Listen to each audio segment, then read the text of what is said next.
नाज़रीन, सीता रोड भरिसां सोलंगी बिरादरी जी पिंधुरियुनि में जहिड़े दौरान डंडा ऐं कुहाड़ियूं लॻण सबबि हिकु ॼणो मारिजी वियो ऐं 2 ॼणा ज़ख़्मी थी पिया आहिनि। उन हवाले सां वधीक अपडेट करे रहियो आहे अज़हर मेमण। जी अज़हर, कहिड़ा तफ़सील आहिनि?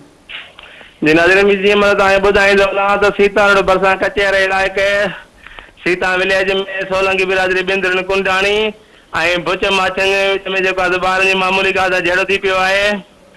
जॾहिं त आज़ादाना इस्तेमाल कुहाड़नि डंडनि जे करे लॻण करे हिकु ॼणो मोहम्मद सिद्दीक क़तल थी वियो आहे। जॾहिं त 2 ॼणा जेको मुरीद अब्बास इब्राहिम ज़ख़्मी थी पिया आहिनि। इतला मिलण ते राजस्थान पुलिस वाक़े हंधि पहुची ज़ख़्मी ऐं जेको आहे मक़तूल लाश खणी Sita road rural health Sita road पहुचायो, जिते ज़ख़्मियुनि खे फर्स्ट एड ॾेई दादू रवानो कयो आहे नाज़ुक हालत में। जॾहिं त मक़तूल मोहम्मद सिद्दीक जो पोस्टमार्टम बाद लाश वाक़ में हवाले कयो आहे। लाश घर पहुचण ते जेको आहे मक़तूल मची वियो।